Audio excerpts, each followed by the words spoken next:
जय हिंद बच्चों, आप लोग कैसे हैं? ठीक है, चलिए ठीक है। आज हम लोग फिर जो है नया वीडियो जो पिछले वीडियो में मैंने बताया था है ना, वो इटली के एकीकरण के बारे में बताए थे। किसके बारे में? इटली के एकीकरण में। इटली और जर्मनी वर्तमान में किस महादेश के अंतर्गत आते हैं? यूरोप महादेश के अंतर्गत आते हैं। इसलिए इस चैप्टर का नाम क्या है? यूरोप में राष्ट्रवाद है। क्या है? यूरोप में राष्ट्रवाद। चलिए, हम लोग पीछे जो पढ़े हैं, कुछ बच्चे का भी डिमांड रहा है कि सर एक बार फिर से आप जो है आगे का वीडियो क्या करना है, रिलीज करना है, भेजिए, क्योंकि मैं लाइक भी करता हूँ है ना, और साथ साथ सब्सक्राइब भी बढ़ता है ना जी। चलिए, उस उम्मीद को हम बरकरार रखेंगे और जल्द से जल्द जो है हम लोग इसके लिए जो है बच्चे की डिमांड के लिए, अर्थात खास करके छात्र और छात्राएं के लिए हम तत्पर रहते हैं, ऑलरेडी तैयार रहते हैं। इस बीच में मेरा तबीयत खराब भी हो गया, जिसके कारण जो है हम थोड़ा सा है ना, तबीयत खराब होने के कारण जो है थोड़ा सा मुझे रिलीफ मिलना चाहिए और आराम भी किए। इस वजह से हम जो है वीडियो को नहीं डाल पाए। चलिए, हम लोग आज जो है कुछ स्वास्थ्य सही रहा, जिसके कारण हम आप लोगों के सामने उपस्थित हुए हैं। चलिए, इसके लिए हम लोग आगे बढ़ते हैं। चलिए, मेजनी के बारे में हम लोग जानते हैं। इतिहास में खास करके यूरोप में राष्ट्रवाद में मेजनी की भी अहम भूमिका रही है ना। और जो है ये चेहरा देख रहे हैं, ये तस्वीर किसकी है? मेजनी का है। किसका है? मेजनी का है ना जी। तो ध्यान देना है, ये मेजनी का है, इसे ध्यान से देख लीजिए है ना। ये जो है बहुत महान कार्य किए यूरोप में राष्ट्रवाद को लेकर है ना। पिछले वीडियो में हमने 1830 की जुलाई क्रांति के बारे में पढ़ा था है ना। 1830 की क्रांति जुलाई क्रांति क्यों कहा गया? क्योंकि यह क्रांति जुलाई माह में हुई थी है ना, और जुलाई माह में होने के कारण इसे 1830 की क्रांति कहा गया। चूंकि यह क्रांति फ्रांस में हुआ है ना जी, इसलिए कर इसे फ्रांसीसी भी क्रांति कहा गया है। 1789 की क्रांति भी बोलते हैं, क्योंकि 1789 की क्रांति जो है ये सबसे उन्नत रूप में रहा। आइए हम लोग चर्चा करें मेजनी के बारे में। किसके बारे में? मेजनी के बारे में। मेजनी जो है ना, यूरोप में राष्ट्रवाद में क्या योगदान दिया, इसके बारे में पढ़ते हैं हम लोग। क्या? तो मेजनी जो था ये साहित्यकार, गणतांत्रिक विचारों का क्या था? समर्थक और योग सेनापति था। मेजनी कौन था? मेजनी साहित्यकार, गणतांत्रिक विचारों का समर्थक और योग सेनापति था। लेकिन वह है ना तत्कालीन राजनीतिक परिस्थितियों को बेहतर है ना ढंग से है ना बेहतर ढंग से समझ नहीं रखता था। कौन? मेजनी। मेजनी जो थे वो कौन थे? साहित्यकार, गणतांत्रिक विचारों का समर्थक और योग सेनापति था। अगर सवाल इसमें दिया गया है कि मेजनी कौन था, तो मेजनी साहित्यकार, गणतांत्रिक विचारों का समर्थक और योग सेनापति था। इतना तो आंसर दे सकते हैं। चलिए आगे बढ़ते हैं हम लोग। इसके अंदर में जो है इतिहासकारों का कहना है कि मेजनी जो है इसके अंदर आदर्शवादी गुण अधिक और व्यवहारिक गुण क्या थे? कम थे। आदर्शवादी गुण क्या थे? अधिक थे। आदर्शवादी गुण अधिक थे और व्यवहारिक गुण कम थे। देख लीजिए, यहां पर दिया गया है ना। देखिए, आदर्शवादी गुण क्या थे मेजनी के पास? किसके पास? मेजनी के पास। आदर्शवादी गुण अधिक और व्यवहारिक गुण क्या थे? कम थे। समझे ना। तो मेजनी साहित्यकार, गणतांत्रिक विचारों का समर्थक और योग सेनापति था, लेकिन उसके अंदर में राजनीतिक परिस्थितियों का बेहतर समझ नहीं था, जिसकी वजह से कई बार इसको हार का भी सामना करना पड़ा। किसको? मेजनी को है ना। फिर भी अब पराजय होने के बाद भी अपने जीवन में कभी हार नहीं माने। समझे? हार होने के बाद भी जिंदगी में ये अपने आप को पराजित नहीं माना है ना, कभी भी हार नहीं माने। 1848 में है ना, जब ये क्रांति 1848 में जब फ्रांस सहित पूरे यूरोप में क्रांति का दौर आया है ना, तो मेटरनिक को भी अंततः ऑस्ट्रिया को क्या करना पड़ा? छोड़ना पड़ा। क्योंकि आप लोग जानते हैं मेटरनिक कौन थे है ना। मेटरनिक ऑस्ट्रिया के चांसलर थे, है ना, जो घोर प्रतिक्रियावादी, है ना, था। और लास्ट में क्या कर दिया, 1848 की जब क्रांति हुई तो फ्रांस तक ही सीमित नहीं रहा, यह संपूर्ण यूरोप पर इसका क्या पड़ गया, प्रभाव पड़ गया, जिसकी वजह से इसके प्रभाव में मेटरनिक को भी अंततः ऑस्ट्रिया को क्या करना पड़ा, छोड़ करके भागना पड़ा, अंततः ऑस्ट्रिया को वो छोड़ना पड़ा, समझे। इसके बाद इटली की राजनीति में पुनः मेजनी का फिर से एक बार क्या हुआ, आगमन हुआ, और उन्होंने क्या किया, मेजनी संपूर्ण, है ना, संपूर्ण इटली का एकीकरण, है ना, करने के लिए उन्होंने क्या किया, इटली को एक गणराज्य बनाना चाहा।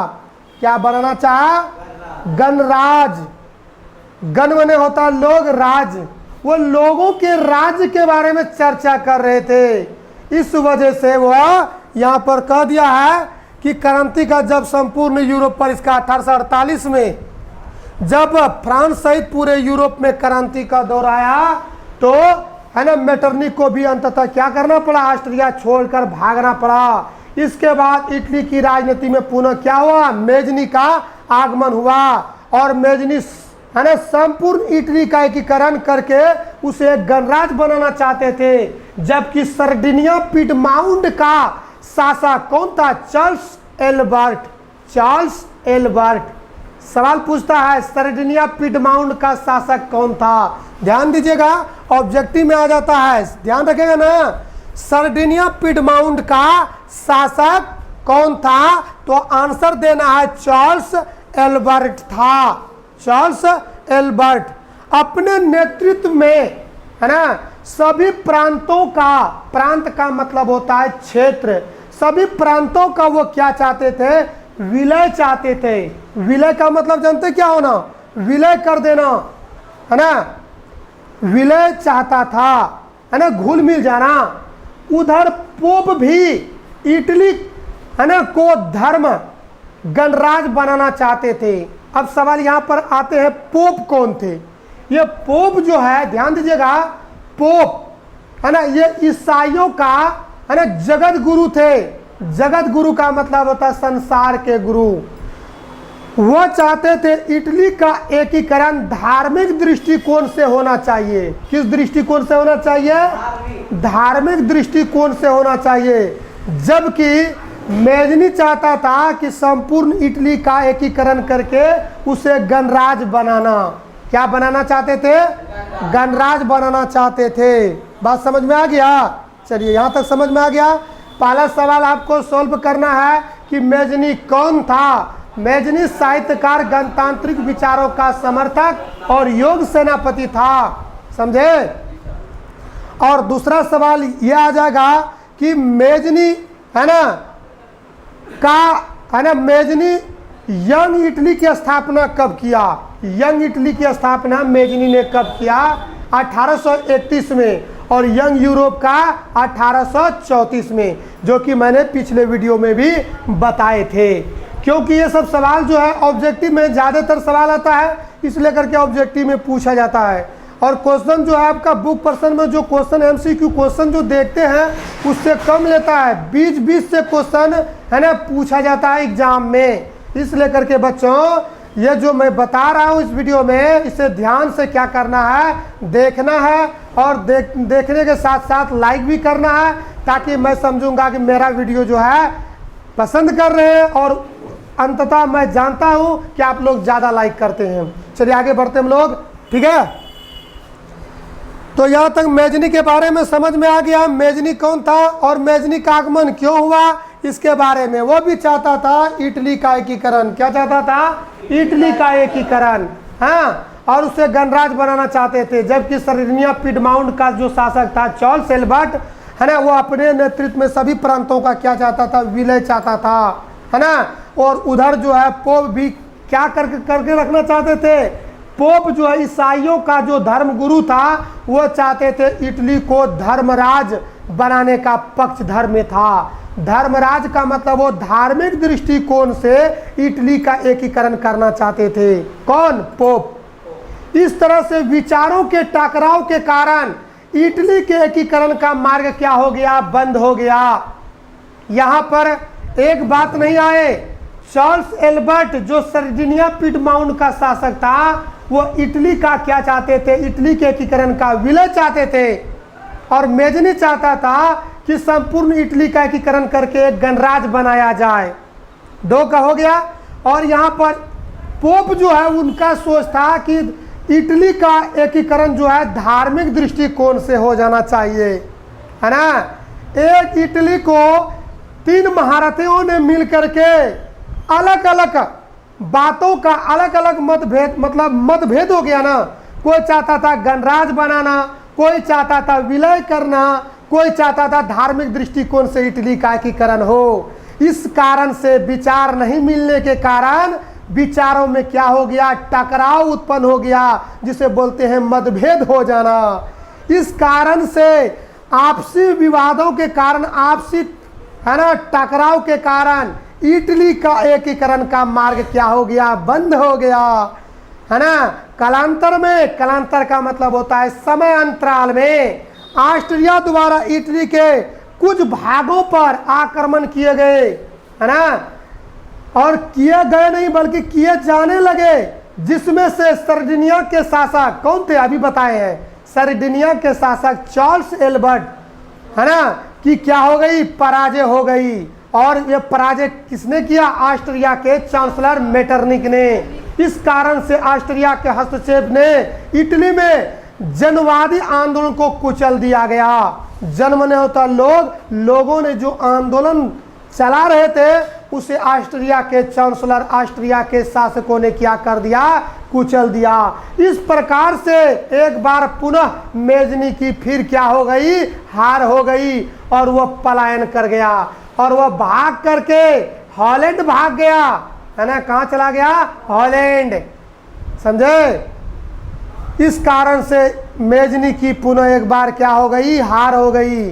कभी कभी सवाल पूछते हैं मेजनी कौन थे, और मेजनी जो है ये यूरोप में राष्ट्रवाद में क्या भूमिका निभाई? तो आंसर देना है बच्चों। मेजनी जो है साहित्यकार, गणतांत्रिक विचारों का समर्थक और योग्य सेनापति थे। उन्होंने, है ना, इटली में एक संस्था का प्रतिपादन किया 1831 में।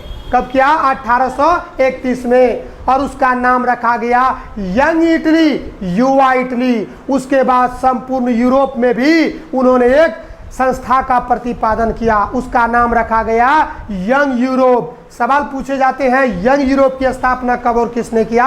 1834 में मेजनी ने किया। चलिए हम लोग आज मेजनी के बारे में पढ़ लिए। और मेजनी यहाँ से क्या हो गया? रफू चक्कर, यानी पलायन कर गया, मतलब भाग गया जान बचाने के लिए, है ना। चलिए आगे बढ़ते हम लोग।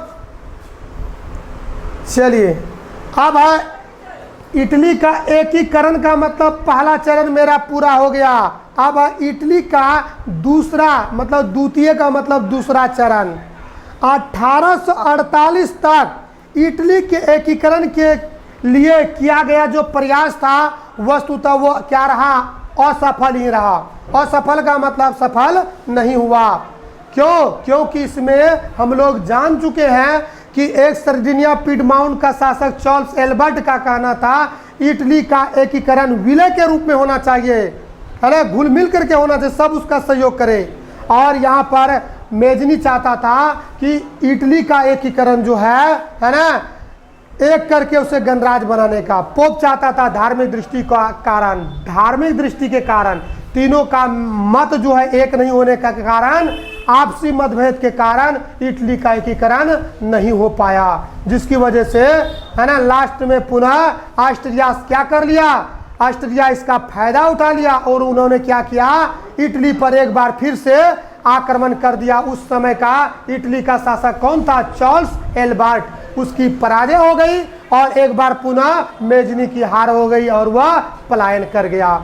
अब इटली का एकीकरण का दूसरा चरण 1848 तक इटली के एकीकरण के लिए किया गया जो प्रयास था वस्तुतः वह क्या रहा? असफल ही रहा। परंतु धीरे धीरे इटली में इन आंदोलन के कारण जन जागरूकता बढ़ रही थी। लोगों में भावना आ गया था कि लगता है इटली का एकीकरण हो जाएगा और इटली क्या हो जाएगा, स्वतंत्र हो जाएगा, है ना। ऐसा कौन सा देश नहीं चाहता है कि हम स्वतंत्र रहे, है ना। इस कारण से तो चलिए हम लोग एकीकरण का दूसरा चरण हम लोग पढ़े 1848 तक, है ना। और यहाँ पर जो है हमने चर्चा किया एकीकरण का दूसरा चरण इटली का। किसका? इटली का। इटली क्या है? अभी तक इटली पढ़ रहे हैं। इटली यूरोप महादेश का एक देश है, बात समझिए, है ना। इटली यूरोप महादेश का क्या है? एक देश है ना। तो यहाँ पर हम लोग इटली के एकीकरण के लिए पहला चरण जो है मेजनी पुनः हार हो गई, नहीं हो पाया। दूसरा चरण में देखिए क्या होता है। तो यहाँ पर जो है 1848 तक इटली के एकीकरण के लिए किए गए प्रयास वस्तुतः असफल ही रहा और धीरे धीरे इटली में आंदोलन का, है ना, कारण जन जागरूकता बढ़ रही थी। जन जागरूकता का मतलब लोग जो है आंदोलन के लिए अग्रसर हो गए। क्यों? क्योंकि इसके अंदर में राष्ट्रीयता की भावना तेज हो रही थी। तीव्र का मतलब होता तेज होना। इटली में सर्डिनिया पिडमाउंट का नया शासक, है ना, और ये किसके द्वारा चुना गया? ऑस्ट्रिया के चांसलर मेटरनिक के द्वारा चुना गया। और सर्डिनिया पिडमाउंट का एक नया शासक कौन बना? Victor Emmanuel. कौन बना? Victor Emmanuel. तो सवाल पूछते हैं कभी कभी बच्चे इटली का, है ना, ये पूछेंगे इटली के एकीकरण का दूसरा चरण में, इटली के एकीकरण का दूसरा चरण में सर्डिनिया पिडमाउंट का नया शासक कौन बना? ये भी पूछेगा। या तो ये भी पूछेंगे चार्ल्स एल्बर्ट सर्डिनिया के शासक थे, तो सर्डिनिया के शासक चार्ल्स एल्बर्ट के बाद नया शासक कौन बना? तो नाम बताना है विक्टर इमैनुअल, जो कि राष्ट्रवादी विचारधारा के थे। और उसमें, है ना, उसके प्रमाण से अगर देखा जाए तो इटली के एकीकरण का कार्य जारी रहा। चलिए पहले इसका ऑब्जेक्टिव ले लेते हैं। तो सर्डिनिया पिडमाउंट का नया शासक कौन था? तो याद रखना है सर्डिनिया पिडमाउंट का नया शासक, ठीक है ना जी। सर्डिनिया पिडमाउंट का नया शासक कौन बना जी? सर्डिनिया पिडमाउंट का नया शासक, है ना। तो ये है, इसका नाम विक्टर इमैनुअल। क्या नाम है? Victor Emmanuel. इमैनुअल, है ना, इमैनुअल। इमैनुअल नाम देखिए कितना अटपटा है। इतिहास है ना जी, है ना। और ये क्या थे? राष्ट्रवादी विचारधारा के, है ना, शासक थे। और इसके प्रयास से इटली के एकीकरण का कार्य क्या रहा? जारी रहा। जारी का मतलब वो काम चल रहा है। अपनी नीतियों के क्रियान्वयन के लिए विक्टर ने, है ना, काउंट काबूर को क्या कर दिया? प्रधानमंत्री नियुक्त किया गया। अब देखिए विक्टर इमैनुअल, है ना, किसे प्रधानमंत्री नियुक्त किया? तो बच्चों इसका नाम है काउंट काबूर। क्या नाम है? काउंट काबूर। सवाल देखिए बहुत इंपॉर्टेंट है। विक्टर इमैनुअल कहाँ के शासक थे? सर्डिनिया पिडमाउंट के। ये सर्डिनिया पिडमाउंट, है ना, इटली में सर्डिनिया पिडमाउंट का नया शासक कौन थे? Victor Emmanuel. और विक्टर इमैनुअल ने काउंट काबूर को क्या नियुक्त किया? प्रधानमंत्री बनाया। समझे? ये क्या बनाए? ध्यान दीजिएगा, ये सर्डिनिया पिडमाउंट जो है इटली का बहुत बड़ा गणराज्य है ना। एक छोटा सा खंडित क्षेत्र है, समझे ना। इटली में सर्डिनिया पिडमाउंट का नया शासक बनाया गया था विक्टर इमैनुअल, जो कि राष्ट्रवादी विचारधारा के थे। और उनके प्रयासों में इटली के एकीकरण का कार्य क्या रहा? जारी रहा। और अपने नीतियों के क्रियान्वयन के मतलब होता, क्रियान्वयन का मतलब वो कार्यभार करने के बाद उन्होंने क्या किया? विक्टर इमैनुअल ने, है ना, काउंट काबूर को क्या कर दिया? प्रधानमंत्री नियुक्त किया, है ना। अब हम लोगों को ये जानना है काउंट काबूर कौन थे। तो काउंट काबूर जो है एक सफल कूटनीतिज्ञ एवं राष्ट्रवादी नेता, समझ लीजिए, राष्ट्रवादी नेता थे। कौन थे? चलिए ठीक है, इसके बारे में भी पढ़ेंगे अभी। चलिए थोड़ा सा ले लेते हैं काउंट काउर के बारे में। चलिए यहाँ तक समझ में आ गया था ना।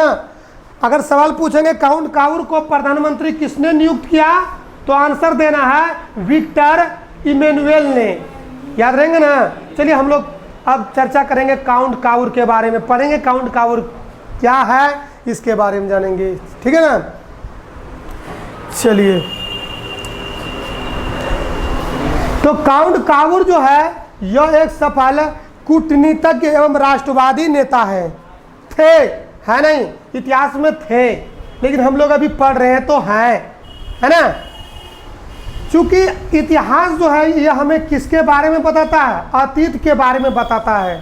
अतीत में कौन घटना कब कहाँ और कैसे हुई इसके बारे में चर्चा करते हैं। तो काउंट काउर एक सफल कूटनीतिज्ञ एवं राष्ट्रवादी नेता थे। वो इटली के एकीकरण में सबसे बड़ी बाधा किसको मानते थे? ऑस्ट्रिया को। सबसे खतरनाक ऑस्ट्रिया के चांसलर मेटरनिक, वो राजतंत्र को छोड़ करके राष्ट्रवाद को पनपने के लिए नहीं देते थे, है ना। कुछ मतलब शासक ऐसे होते हैं जो कि बहुत ही डेंजरस होते हैं। इसलिए करके काउंट काउर जो थे एक सफल कूटनीतिज्ञ, कूटनीति का मतलब उसके अंदर में राजनीतिक का चाल थे, लेकिन वो चाल जो है राष्ट्र के हित में था। वो इटली के एकीकरण में सबसे बड़ी बाधा किसको मानते थे? ऑस्ट्रिया को मानते थे। ऑस्ट्रिया का मानने का मतलब हुआ ऑस्ट्रिया के जो शासक थे उसका डर था उसके अंदर में। किसके अंदर में? काउंट काउर के अंदर में। ये काउंट काउर जो है ना, ये काउंट काउर जो है ऑस्ट्रिया, है ना। काउंट काउर सवाल देता है कि इटली के एकीकरण में सबसे बड़ी बाधा किसे मानते हैं? तो इटली के एकीकरण में सबसे बड़ी बाधा जो है काउंट काउर किसको मानते हैं? ऑस्ट्रिया को। किसको मानते हैं? ऑस्ट्रिया को। सवाल आ जाएगा, यहाँ पर ध्यान देना है। देखिए यहाँ पर इटली के एकीकरण में सबसे बड़ी बाधा काउंट काउर किसको मानता है? ऑस्ट्रिया को मानता था, है ना। किसको मानता था? ऑस्ट्रिया को। अतः उसने ऑस्ट्रिया को पराजित करने के लिए फ्रांस के साथ हाथ बढ़ाया। क्या करने के लिए? थप्पड़ मारने के लिए नहीं रे, दोस्ती का हाथ बढ़ाया था, समझे ना। क्या हाथ बढ़ाया? दोस्ती का हाथ बढ़ाया, है ना। किसको पराजित करने के लिए? ऑस्ट्रिया को पराजित करने के लिए फ्रांस के साथ मित्रवता का हाथ बढ़ाया, अर्थात दोस्ती का हाथ बढ़ाया, है ना। जिसके कारण 1853-54 के क्रीमिया के युद्ध में काउर ने फ्रांस की ओर से युद्ध में सम्मिलित होने की घोषणा कर दी, जबकि इटली, है ना, जबकि इसके लिए, है ना, फ्रांस किसी भी प्रकार का आग्रह या निवेदन या निमंत्रण नहीं दिया था। किसको? काउंट काउर को, समझे ना। काउंट काउर को ये, है ना, ये मदद नहीं मांगे थे, फ्रांस मदद नहीं मांगे थे, लेकिन ये अपने मन से फ्रांस को क्या किया? फ्रांस, यहां सवाल आ जाता है क्रीमिया का युद्ध, है ना, कि किसके किसके बीच में हुआ, पहले ये जान लेते हैं। क्रीमिया का युद्ध कब हुआ? 1853-54 में, है ना। क्रीमिया का युद्ध, है ना, किसके बीच हुआ? क्रीमिया का युद्ध, ध्यान देना है। क्रीमिया का युद्ध जो है फ्रांस और ऑस्ट्रिया के बीच में हुआ था, और फ्रांस और ऑस्ट्रिया के बीच में जो है क्रीमिया का युद्ध हुआ था। सवाल आता है क्रीमिया का युद्ध कब और किनके बीच हुआ? फ्रांस और ऑस्ट्रिया के बीच। और जबकि यहाँ पर सर्डिनिया पिडमाउंट का जो नया शासक कौन बना था? Count Cavour. और काउंट काउर ने किसे सर्डिनिया पिडमाउंट का नया शासक कौन था? नहीं, विक्टर इमैनुअल। कौन थे? Victor Emmanuel. थोड़ा सा मिस हो रहा था, विक्टर इमैनुअल। और उन्होंने क्या किया? काउंट काउर को प्रधानमंत्री नियुक्त किया। राष्ट्र का प्रधान राष्ट्रपति होता है, लेकिन उसका देख रेख मनोनीत जो है वो प्रधानमंत्री करते हैं, है ना। इसलिए करके यहाँ पर काउंट काउर जो थे एक सफल कूटनीतिक राष्ट्रवादी नेता थे। वो इटली के एकीकरण में सबसे बड़ी बाधा किसको मानते थे? ऑस्ट्रिया को मानते थे। और ऑस्ट्रिया को पराजित करने के लिए फ्रांस के साथ दोस्ती का हाथ बढ़ाया, है ना। और यहाँ पर क्रीमिया का युद्ध इसी बीच में आरंभ हो गया। और यहाँ पर सर्डिनिया पीडमाउंट को मौका मिल गया, वो फ्रांस का क्या किया, मदद किया, जबकि फ्रांस इसके लिए किसी भी प्रकार का आग्रह नहीं किया था। ठीक है ना, यहाँ तक समझ में आ गया। इनके प्रत्यक्ष लाभ काबुर को प्राप्त हुआ। काबुर बहुत बुद्धिजीवी थे। काबुर जो है, काउंट काबुर बहुत बुद्धिजीवी थे। वह फ्रांस का मदद करके वह मदद भी लेना चाहते थे, किसको पराजित करने के लिए, ऑस्ट्रिया को पराजित करने के लिए। इस लेकर युद्ध की समाप्ति के बाद पेरिस के शांति सम्मेलन में फ्रांस तथा ऑस्ट्रिया के साथ पीडमाउंट को भी बुलाया गया। इसके है ना, इससे काउर की महत्ता और बढ़ गई और इस सम्मेलन में काउर ने इटली में ऑस्ट्रिया के हस्तक्षेप को गैर कानूनी घोषित कर दिया गया। गैर कानूनी का मतलब ये नियम सही नहीं है, गलत है। इस घोषणा को लेकर के है ना, जिसके कारण संपूर्ण यूरोप का ध्यान किसकी ओर गया, इटली की ओर। क्यों? क्योंकि इटली से ही राष्ट्रवाद का बीजारोपण आरंभ हुआ था और इटली से ही पुनर्जागरण की भी शुरुआत हुई थी। मैंने पिछले वीडियो में चर्चा की थी, पुनर्जागरण का अर्थ क्या है। पुनर्जागरण का अर्थ होता है फिर से जागना, है ना, इसके बारे में चर्चा किए थे। चलिए अब यहाँ पर जो हम लोग एक चीज और पढ़ लिए काउर के बारे में, है ना। और काउर जो है ये सफल कूटनीतिक राष्ट्रवादी नेता ठहरा और यहाँ फ्रांस की मदद करके अपने आप को, अपनी महत्व को क्या किए, इतिहास में नाम कमा लिया। संपूर्ण यूरोप का ध्यान अब कहाँ चला गया, इटली की ओर गया, है ना।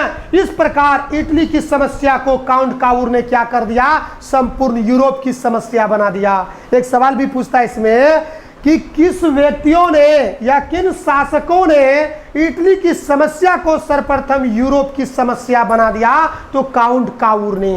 कौन बनाया, काउंट काउर ने। क्यों? क्योंकि इटली का यूरोप महादेश के जितने भी देश थे सब चाहते थे राष्ट्रवाद की अवधारणा हो और सबका ध्यान किधर गया, इटली की ओर गया। कहाँ गया, इटली की ओर गया। इस प्रकार है ना, इटली की समस्या को सर्वप्रथम यूरोप की समस्या बना दिया। एक सवाल यहाँ पर आ जाता है और इस सवाल का जवाब देना है कि इटली की समस्या को, है ना, संपूर्ण यूरोप की समस्या किसने बना दिया। ध्यान देना, इटली की समस्या को सर्वप्रथम यूरोप की समस्या किसने बना दिया, तो ये सवाल का जवाब देना है इटली की समस्या को सर्वप्रथम यूरोप की समस्या काउंट काउर ने बना दिया। चलिए ठीक है, आज इतना ही। ठीक है, इसके बाद जो है आगे का जो है कल बताया जाएगा। ओके, ध्यान रखना है कि हम लोग कहाँ तक पढ़ ले, संपूर्ण यूरोप की समस्या तक पढ़ चुके हैं।